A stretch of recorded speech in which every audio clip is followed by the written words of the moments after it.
Successful Minds with Patricia Barnowski-Schneider, the show that takes you around the world to share interviews with some of the most successful and relevant people on the planet. Hear their stories and get the most important business lessons they have learned on their road to success and get exclusive advice on how to implement their success into your life and business. Successful Minds with Patricia Barnowski-Schneider is brought to you by the Strategic Advisor Board and your host, Patricia Barnowski-Schneider. Hello, and welcome back to Successful Minds. I'm your host, Patty Baranowski-Schneider. Today, I'm joined by Ryan Fahey. He has a lot going on, so I'm going to leave it to him to tell you a little bit more about himself. So thank you for joining us, Ryan, and tell us a little bit about yourself and your business. Yes, hi, Patricia. Thanks for having me. And for those that are listening in, I hope your day is going well. So my name is Ryan Foy. I'm from Eastern Canada, currently chiming in here from a small island called Prince Edward Island. A little bit about my business, just the Coles Notes, I guess, as I kind of live, work, and play at the intersection of wellness, education, as well as social media consulting, and a little bit of kind of life coaching as well, depending on where things are at. So I kind of offer those three different things. My business is called FaheyConsulting. It's a remote business.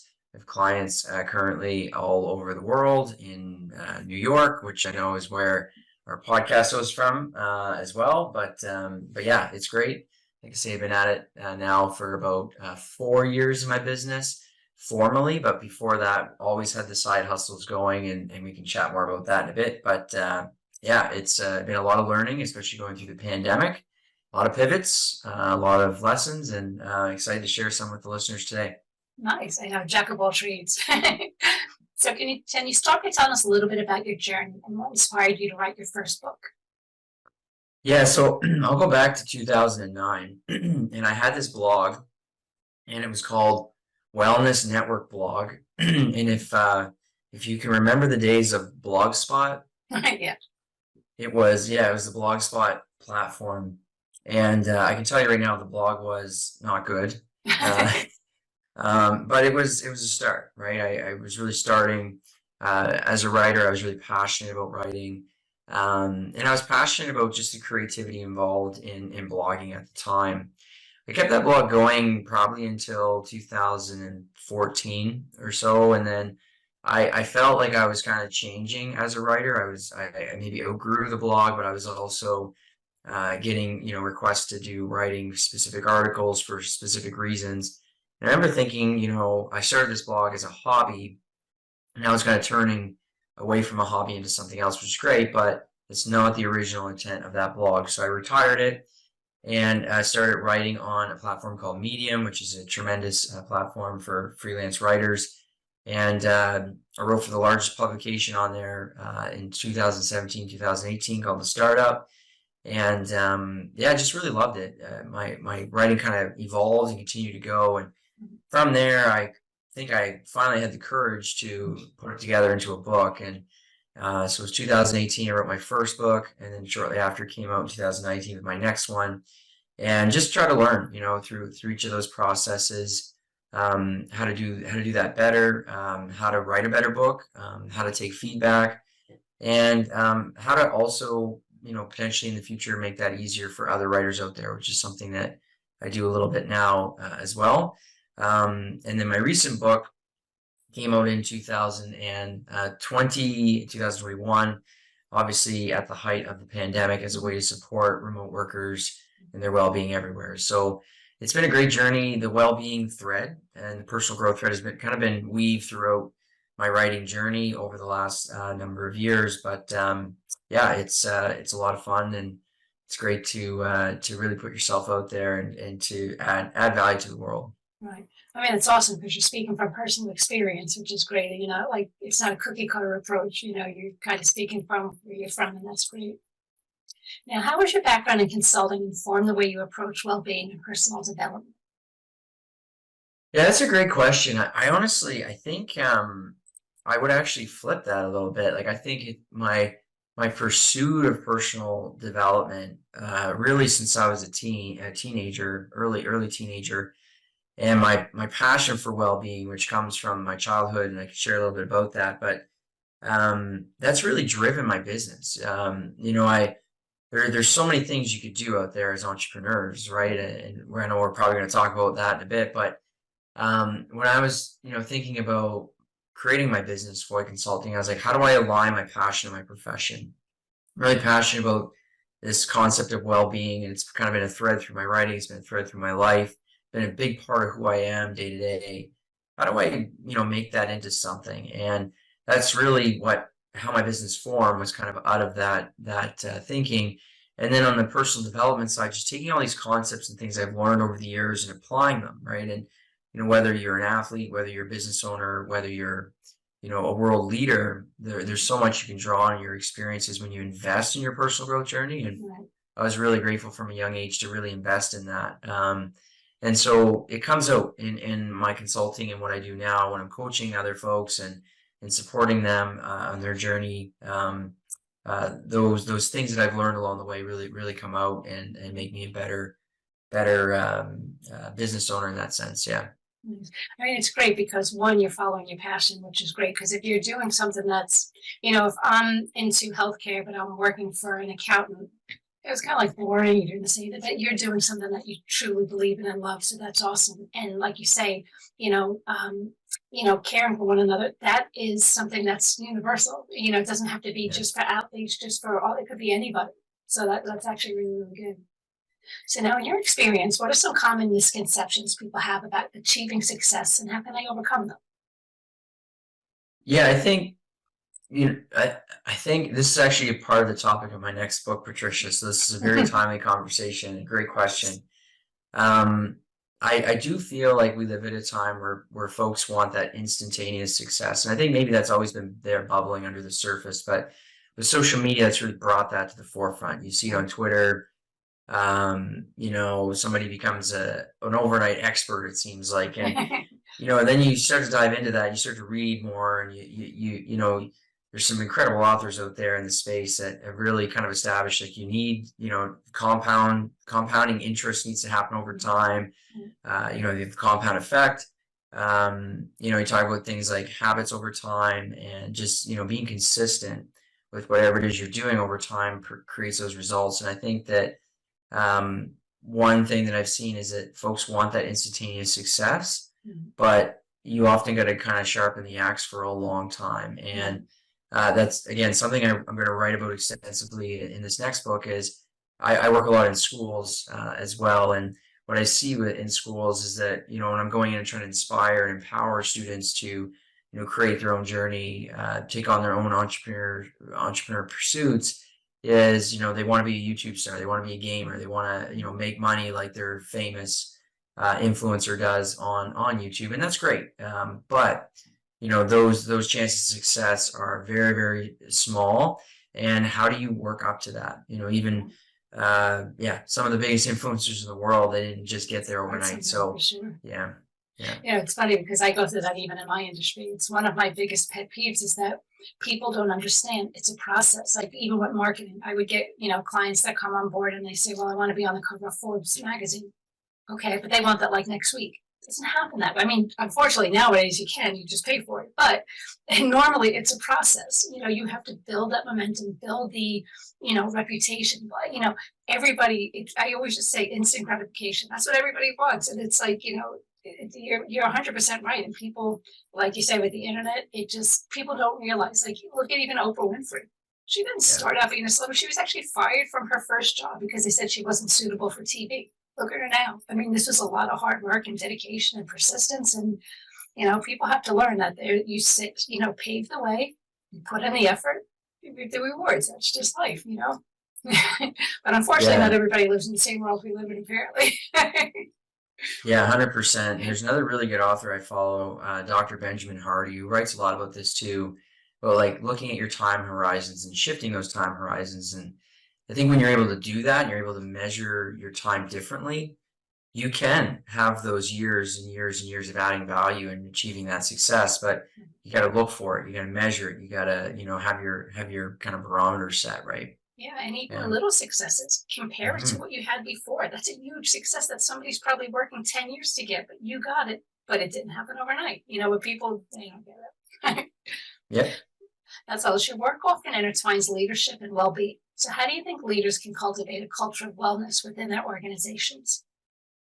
Yeah, I think this was something that we saw kind of play out in real time during the pandemic as we've now come out of it, is organizations literally adjusting on the fly to the ongoing challenges, the ongoing needs, the issues that bubbled up in society.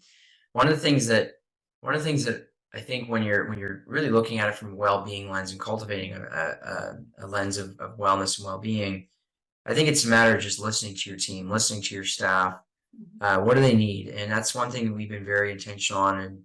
And in my other job as well is we're people first organization. So if we need to work remote, we need to move because family dynamics have changed. I was thinking, just mentioning there that I think, I think when you're looking at it from the lens of kind of well-being, that listening to staff, listening to their needs, being a human first or people first organization. I think we live in an incredible time with technology, but we have to remember that people are often behind the technology, and we're going to make mistakes. We are human.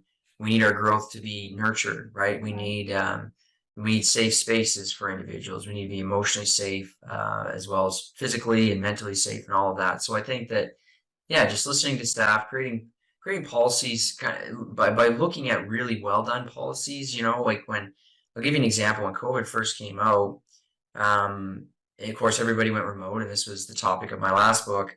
And I remember there was quite a lag, like there usually is, between the policy coming into play and going through this social experiment for a while. And I think it was France and Portugal were they were the first two places that really came out with the right to disconnect. And it was basically like if you're working remotely and it's after 7 p.m. or before 7 a.m., you do not need to be on, like you're actually mandated to be away from work. And then that permeated, that kind of went out across multiple countries. It came into Canada. I'm sure it came into parts of the United States. But this is just a good example of, this was all happening in real time. We're listening to how do we nurture the well-being of this new global workforce that's now behind screens and maybe socializing less and things like that. And how do we make sure that we're sustaining that? That was a big example that I've seen. Yeah, I mean, that is awesome because so many, going back again, I don't want to age myself, but going back to when I first started, whether you had 16 hours of work to do or not, it was almost looked on as if you weren't in that office for 16 hours, you're a slacker. So people were there that, I worked in a company where nobody was married, nobody had kids. I mean, who had the time? You were just constantly working, but it was looked on as if you were a hard worker. And as time evolved, like I remember having a manager who was just really, he understood we were people. Like he would have fun stuff in the office. He even had like breakout rooms with like a little miniature golf. Go de-stress, knock yourself out. Like we don't need you here stressed because you're more productive when you release. And they'd have like get-togethers. Let's go out for drinks after work or something. And people little by little started to realize that, making this powerhouse of just working constant, what are you gaining from that? Because you're stressed out, the work shows, so it is good. And I'm glad that people are now starting to see that. I think we still have a long way to go, but it's a good start. If anything that came out of COVID, that was it. Oh, I agree 100%. There's a really good individual. His name is Jeff Dolan out of Wilmington, North Carolina, who talks a lot about that as well. He's a future guest for your show, but we've been connecting about this quite a bit because he's going to be contributing to my next book as well. But just a really, really good look on that. We live in a different time where we have to preserve thought, right? We have to preserve the bandwidth, and how do we do that, right? Yeah. I mean, if anything, people realize stress, that's like number one killer. I mean, it's just people. It's not necessary. You really don't.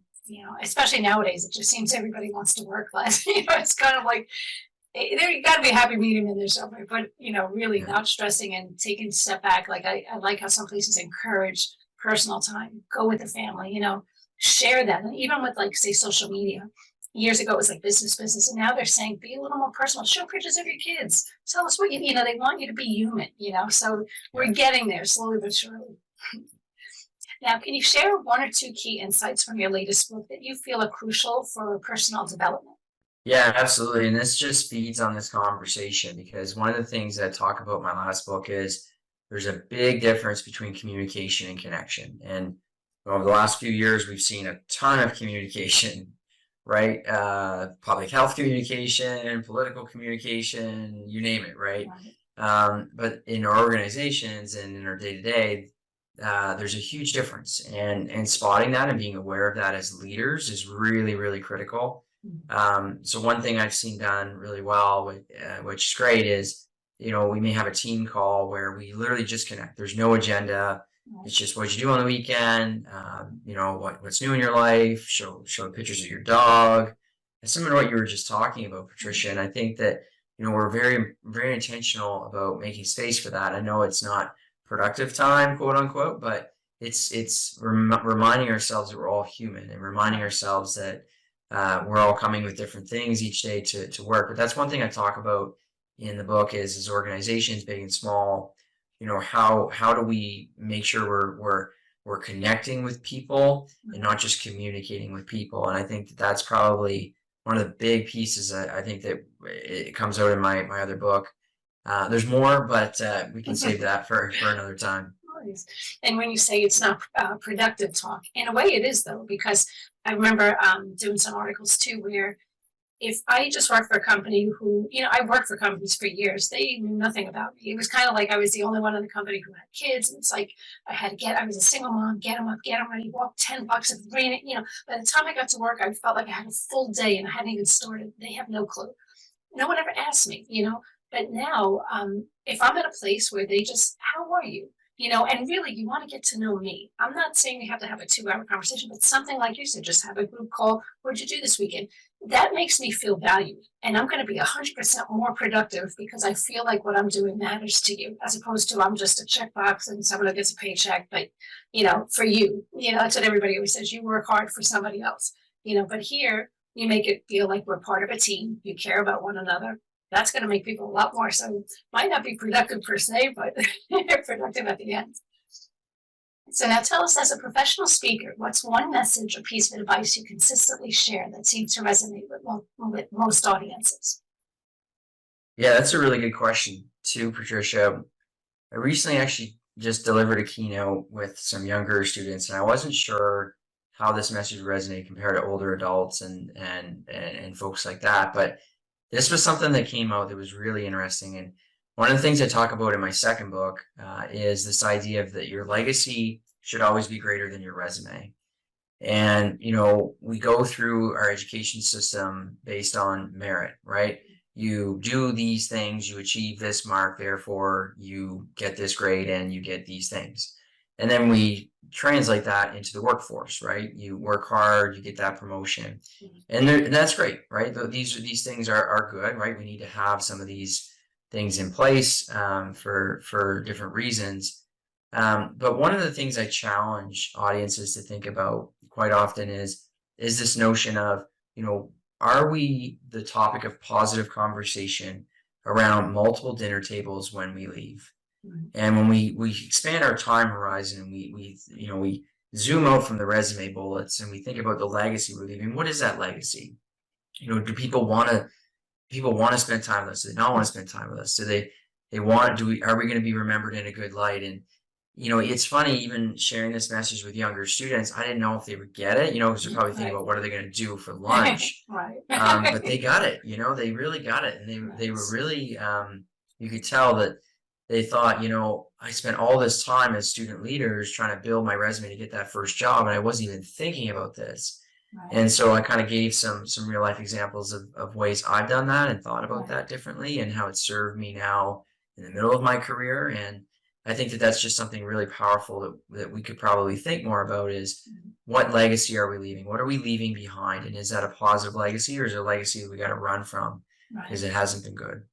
No, it is true, because like you say, we were all taught. I was Catholic school from pre-K to high school, work, get a job, go to school, get a job, and that's just what you're supposed to do. And, well, I have a job, but I hate what I do. It's not even something that I like. So I can imagine, so teaching people to value what you do. And it's not just about having a job. It's like, what can you do? And I think I did a social media post one time asking people about their legacy. And that's the funny part with everybody having a voice now. I got the younger generation like chopping my head off on this post, like, oh, what's a legacy? And I'm just kind of like, obviously you've never thought about it, but these are Yeah, things that you should think about, and getting people yeah. and kind of tapping them on the shoulder and showing them examples is pretty important, because that could save them 15 years of doing something they hate to doing something that they're passionate about and leaving a positive impact. So good. Yeah, absolutely. And I think a key thing is that people are always watching. As leaders, they're always watching every action, every behavior. Right. And so, I've met people who are cleaning schools Right. who are just, they're so focused on the details, and you can Right. tell, right? Like they've put everything they got into that job, and they may Right. not love it, right? But they know that, like, okay, if I do this really, really well, maybe it makes an impact. Doesn't necessarily need to be a monetary raise, but it's, hey, when this person was working in this facility, it was Right. really, really pristine. That's a legacy, right? And Right. so when we think about these things, it's like every job is significant. Everything we do is significant. Right. And all leaders at some point started out, you know, doing some work that's probably not that glorious, right? And Yeah. so how do we, make sure that we're being very intentional with our legacy along the way? Nice. Yeah. Pointing that out to people is huge. Yeah. So now, what challenges did you face when starting a business, Fahey Consulting, and how did you overcome them? Yeah, I would say my biggest challenge, Patricia, was not doing everything. Most entrepreneurs fall into this trap. I was one. So I have some lived experience here with this. But yeah, like when I first launched FaheyConsulting, I think I had 5 different services I was offering. I mean, now I only have 3, but 3 is still a lot. But I should probably trim that down. But Right. yeah, I was doing like these 5 things. I was launching this other thing on the side, and it was kind of all under the umbrella of FaheyConsulting, and I was just getting overrun. And I was fortunate enough to be a part of a mentorship program where another entrepreneur who had 10 or plus years in the industry, had multiple businesses, mentored me, and she was incredible. And she was very, very direct with me, and she's like, you need to get rid of these things, and you need to focus on these things. And she took me through a very kind of thorough coaching process. And Nice. really, yeah, I was really lucky to have that, because I would probably still be off running in 15 different directions if it wasn't for that kind of intervention, I guess. But yeah, I think for other entrepreneurs out there and businesses out there, especially in the early days, it's very tempting to do everything. And, we want to kind of have multiple commodities and things that we can add on to existing products, but, sticking to your core values, sticking to what it is that you can bring is probably going to suit you the best in the long run. And I've definitely seen that. Yeah, like you say, I always tell people, find a mentor, because it's so invaluable. I mean, because especially for an entrepreneur, you're just starting out, having someone, and that I know in the world of everybody, nobody does nothing for nothing. But having a mentor who, like the person who runs this channel, is a phenomenal mentor. I love people who just want to help, and they don't have their hands out. There's no hidden agenda. They want to help you, and you can learn so much from them, and they're out there, but some people always were like, oh, I don't want to say that I don't know what I'm doing. Then you're going to get left behind. Follow the leaders, talk to people who've been there, done that, and learn from them. It's invaluable. Like, you learn. I mean, I'm guilty of the same thing you do, but live and learn. Yeah, I think one of the things I've learned as well too, just in my own evolution, is that maybe I'm going to become a serial entrepreneur. And that's something I just never thought about before. I'm like, oh, if you're an entrepreneur, you're doing like one thing, right? And, Apple does one thing really good, or, they have one industry really, really good. But I've also really learned that I love other industries, right? Like I love the writing industry. So I've started my own publication, which is going to become its own kind of business, right? So it's like, okay to have one business that's tight, right? And it's very, very focused, and then you can go and you can launch another one. And so I think along those lines of mentorship, I recently read a really good book from a business leader in Atlantic, Canada, which is where I'm from, and he really talked about that, and it really kind of spawned that in me as well, that maybe I'll end up going down that route, which is great too, right? Yeah, for sure. I mean, and it is cool. I mean, look at Elon Musk. I mean, he's on Twitter, he's building rockets, he's doing car. I mean, so it's not, but it's kind of like, you dabble in what you like to do. And sometimes, I mean, you don't just like vanilla ice cream, maybe you like this, so you just branch out. And like you say, just baby steps, and get mentors, and you never know, you might get partners involved in a lot of things, but you're doing what you love to do and making an impact. Yeah, absolutely. So now, what advice do you have for aspiring, and I can't speak today, for aspiring entrepreneurs? For aspiring entrepreneurs, Yeah. ooh, I would say, don't get stuck in the how. And I know Tony Robbins is big on this when he's doing kind of life interventions, is we get stuck in how. How am I going to make this change? I think the same thing applies to entrepreneurs, that it's so easy to get stuck. Like, our brains go right to the how. So, okay, you want to create a brewery. Well, then you go right into the how. Well, I need to go through this. So getting stuck in the how is where a lot of people fall off, right? Because then all of a sudden this passion becomes work, and the work is not fun work, right? If you just like selling and creating a product, but you don't like all the other pieces, it can be very, very challenging, right? So just it doesn't have to be perfect is probably another thing, but definitely, not getting stuck in the how. I remember when I launched my first book, it was a disaster. It didn't go really, really well. I had delays on Amazon. Amazon emailed me and they're like, if you make one more mistake or you take more time from us, we're probably going to tell you to go home. Wow. In a very nice way. So Yeah. I was like, okay, I got to learn how to do this right. So, I had to really coach myself and do my research and figure it out. And now, it's super easy, right? And I've been able to figure that out. But yeah, I think, just progress over perfection is important, and just to get an idea, just take it, run with it, and the how will eventually come, and you'll figure it out as you go. Yeah, and it's funny, nowadays there's nothing you can't find on the internet. So if you struggle with how do I do this, again, there's probably a YouTube video that will talk you through it anyway. So I always say to people, the people who know how to do it all, I'm like, you should be doing those videos because people want to know. Nice. Absolutely. Now, with the constant evolution and advance in the business environment, how can leaders stay adaptable while ensuring they don't lose sight of their core values? Yeah, there's a really good book by Bob Iger, who's the CEO of Disney. He actually just came back to Disney out of retirement, which I think was a good decision for Disney. But yeah, he starts his book by talking about the core values that drove his. I think he was at Disney for 10 years prior to now coming back. So, quite a good stint there as the CEO.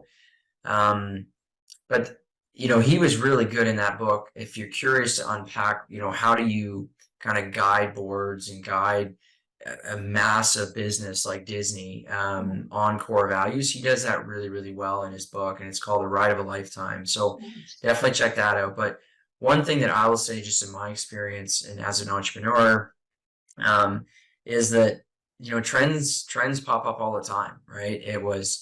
I've seen this over the last number of years. I've seen it with clients I've worked with. They're like, oh, now we need to do this because this is the trend. And I zoom out with them and say, okay, but like, if we look beyond the trend, what is it that you're doing, and how is it that you're adding value to the market? Because over time, adding value to the market is what lasts. The oldest businesses in the world exist because of that. They find ways to innovate, to create, and continue to add value to the market. Things we buy, things we read, all of that, right? And so regardless of the trends, I think it's important to be aware of the trends, especially in consumer behavior and things like that. But at the end of the day, what is the value you're adding, and being consistent over time with that, and showing up over time with that, I think wins in the long game for sure. Yeah, for sure. Great advice. I mean, because even just thinking, sneakers, I mean, you can have the latest trending sneakers, poor quality, doesn't last, blah, blah, blah. So if you're not giving something of value, people are going to forget you the minute they bought it, but it is true. People, will follow. Trending is cool, but value is the most important. Yeah, absolutely. Yeah. Now, can you share a personal story or experience that significantly shaped your perspective on leadership and success?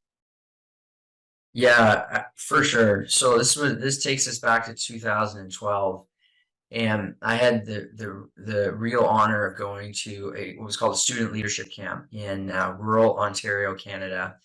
And I think I was like early 20s at the time, and I hadn't traveled that much at that point. I might even been like, real early 20s, maybe 21. And I had, I grew up in a small town where I really became a leader in my school community, and then went to a small university, became a leader there. But then to go out and be at this national event with other student leaders from across Canada and the United States was huge for me. And there was an event that we were part of. There was an activity where it was called Infinity Knot. And basically there's this like knot that's on this post, and you walk up to it and you're like, okay, well, what's this obstacle? Like, what are we doing here? And you're in your team, and so you got people from all over Canada in this team with you, and you're at like day one of this camp. Okay. And so the goal is to you have to get the knot undone. Okay. And you have a certain amount of time to do that. Right. And so you see all the leadership styles pop out, right? Like the leader to the front of the pack gets right in there, right? They start to just undo the knot. And then you have the other leaders that are like coaching, and they're like right there in it. You have the other one that's sitting there reading the instructions, right? Just one more time, just to make sure that, everything is correct or there's no loophole. And so you really saw it. And I was more of the observer at that point. And I remember standing back, and I was problem solving in my head. I was thinking, okay, what is it the group's not seeing? What is it they're not thinking about? Because we just jumped into this challenge without really taking time to connect as a group and figure out how we're going to solve this. And it took me about a minute or so thinking about this. And then I came out with the idea that ended up solving the activity. And it was a moment in time where I thought, there's so many different types of leadership out there. There's your charismatic out front leaders, like I just mentioned. Then there's those leaders that are at the back, but are thinking, and they're problem solving, and they're strategizing.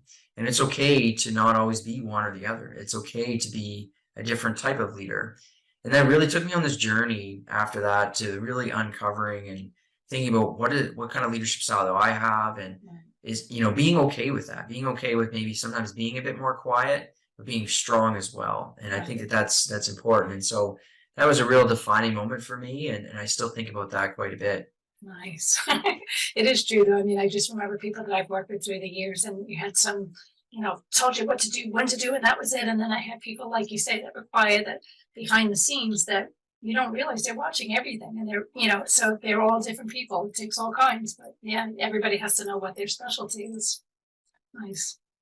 Now, I guess what's next for you in FaheyConsulting? Are there any upcoming projects or books that you can share with the listeners? Yeah, absolutely. So what's next? My goal is to double the size of FaheyConsulting this year. So far, so good. And then I'm hoping to launch another business as well, like I was talking about with my writing online, and with a publication, which is going well. And then a book. So I have my 4th book coming out in the late fall of 2023. So that one's going to be really, really exciting. It's a little early yet to share exactly what it will be. But the idea is that it'll be on this thread of kind of how do we, there's so many different options out there for us right now in society with technology. How do we know what we want to be, and how do we then go in that direction and figure that out? So it'll be a little bit of like a John C. Maxwell meets maybe like Tony Robbins or Robin Sharma, but it'll be my own kind of unique style, and I'm really excited to get it out, and I'll definitely share it with you when it's out. Nice. And these will all be found on Amazon? Yes, absolutely. So they'll be up on Amazon globally, and then I'll have it up on my website as well. Nice. I'll include all that. Anything else you want to add on what you're working on, or anything new, or anything? It's interesting what we talked about earlier about, creating that work-life balance and taking care of your wellness. I'm actually, every year I take 1 month off in the summer just to reflect, and really looking forward. I know, depending on where listeners are at in the world, depending on their weather patterns and vacation patterns, I'd encourage you to do that. That's one thing I've been very grateful to do, is just take some time to take stock and reevaluate and figure out, what's working, what's not working, and go from there. And I'm originally an educator by trade, and educators reflect all the time, so that's probably where I get it from. But yeah, I think we often don't celebrate that as much, and I think I'm really excited to celebrate just taking that time to be present with my family and reflect and grow the business from there down the road. It is true. I mean, sometimes even just walking outside, like my husband was doing something before, and I'm trying to help him, and I'm hearing all the birds in the trees, and I'm just it's just so calming to just, I'm like, they're having a whole conversation, anything, seeing the sun, seeing the leaves change. I mean, the flowers blooming.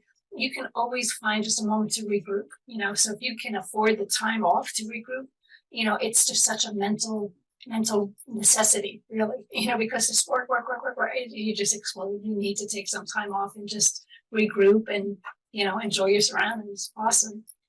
Nice. Yeah, absolutely. So now how can people get a hold of you?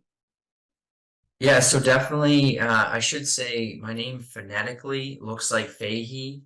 Okay. So it's FaheyConsulting, but it's spelled Fahey consulting.org. So you can definitely check out my website there and see this podcast will be up there.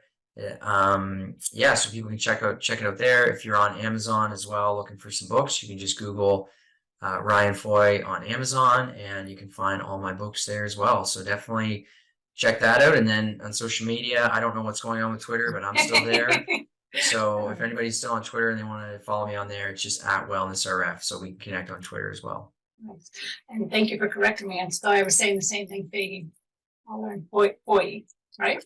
Yeah, it depends on where you're at. Like if you're in New England, like Boston, they say Fahey, but Okay. up here, somehow over the years, it's spelled the same, but it's changed to Foy. I don't know. So either one's fine, but just for folks listening in phonetically, it looks like Fahey. So Nice. Awesome. Well, thanks again for being on the show. Again, that was Ryan Foy of Foy Consulting. So thanks again for listening to Successful Minds with Patty B. And never miss an episode by subscribing. So thank you again.